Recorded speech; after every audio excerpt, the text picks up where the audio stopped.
Baik. Lalu bagaimana sikap kita di saat kita melihat musibah yang menimpa satu kaum misalnya? Pertama, kembali kepada Allah Subhanahu wa taala. Tadi kami sampaikan. Kembali kepada Allah. Banyaklah istighfar kepada Allah.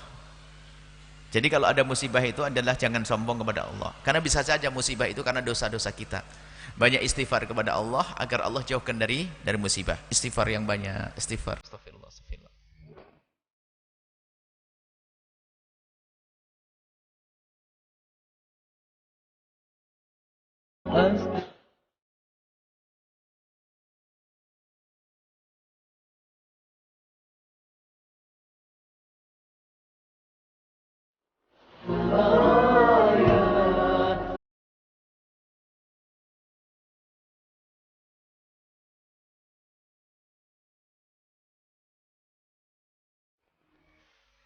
Kemudian setelah itu berdoa.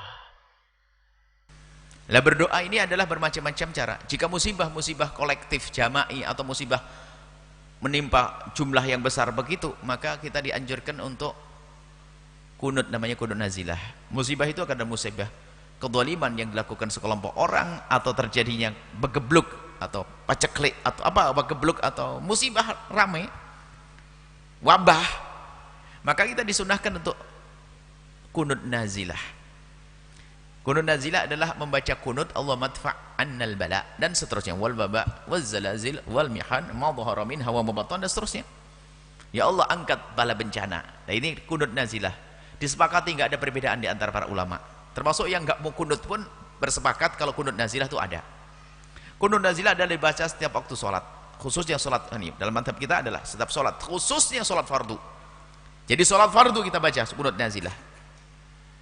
Kunut nazilah dibaca saat sholat fardu, khususnya di akhir rakaat. Setelah rukuk terakhir doa agar diangkat bala bencana tersebut. Tapi doa bukan hanya di situ, di setiap saat kita berdoa. Jelas, istighfar yang banyak, kemudian banyak doa, ya, jangan egois. Mentang-mentang kita nggak ketimpa lalu nggak mau doa-doa.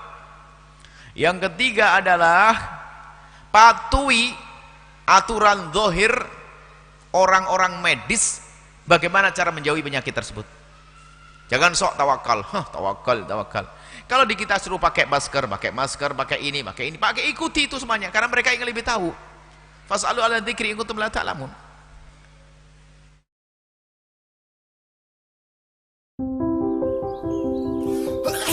Tanpa disadari, virus dapat menyebar di sekitar kita melalui hal yang dilakukan sehari-hari. Virus tersebut dapat menular secara berantai, mulai dari satu orang ke orang yang lain, lalu ke orang lainnya lagi, hingga dapat menular ke banyak orang. Kita dapat mencegah penyebaran virus. Tutup hidung dan mulut ketika batuk atau bersin. Buang tisu bekas pakai ke tempat sampah tertutup. Cuci tangan pakai sabun sesering mungkin. Semakin banyak yang mencegah, semakin banyak yang terlindungi. Kemudian yang keempat adalah berbanyaklah sedekah. Fa inna sadaqata tad'ul balaa. Yang namanya sedekah itu menolak bala bencana. Sedekah diniatkan. Bahkan yang sudah kena penyakit itu dianjurkan untuk sedekah. Dawu mardakum bis sadaqat. Obatilah orang yang sakit dengan sedekah. Sedekah itu penting sekali. Bersedekah. Bersedekah. Kemudian setelah Anda mengambil ini, yang keempat, yang kelima adalah anta tawakal. Jangan dibawa ke dalam dunia was-was. Was-was, yang penting Anda sudah memenuhi, kan ada syarat batinnya minta kepada Allah berdoa, syarat zahirnya Anda menjaga diri sudah selesai. Setelah itu kalau sudah serahkan kepada Allah aman. Yang repot kena was-was, jangan-jangan kena penyakit apa tadi namanya, penyakit corona, penyakit jangan-jangan kena, jangan-jangan kena semuanya. Yang penting kita sudah berusaha secara zahir, selesai. Setelah itu jangan kena was-was, menjadikan hidup kita tidak enak was-was. Asalkan kita sudah sarana zahir, kita upaya, maka ketahuilah itu sudah sangat cukup bagi kita. Dan jangan sampai hanya menjadi orang tawakal juga tanpa ada usaha, itu adalah tidak dibenarkan. Tawakal, yang penting saya tawakal kepada Allah, biarin, nggak kira saya kena. Nggak kena nanti, karena dia tawakalnya salah. Tawakal itu ikil fatawakal, usaha dulu baru tawakal. ikat ontamu baru tawakal. Ada waktu itu Nabi melihat satu orang ontanya tidak diikat. Ditanya Nabi, kenapa ontamu tidak kau ikat? Tawakal Rasulullah. Mana? Ikat dulu baru tawakal. Kalau tidak kau ikat lari, hilang kau. Nah ini tawakal itu setelah namanya apa? Ikil, usaha dulu. Usaha menjauhkan dari ini. Makanya kalau suruh minum obat ini, karena kan minum. Itu peraturan-peraturan pemerintah kalau memang urusan kesehatan dan itu benar menurut medis ya diikutilah. Harus pakai masker, pakai. Ibu ini dong, jangan keluar. Nah itu ya keamanan.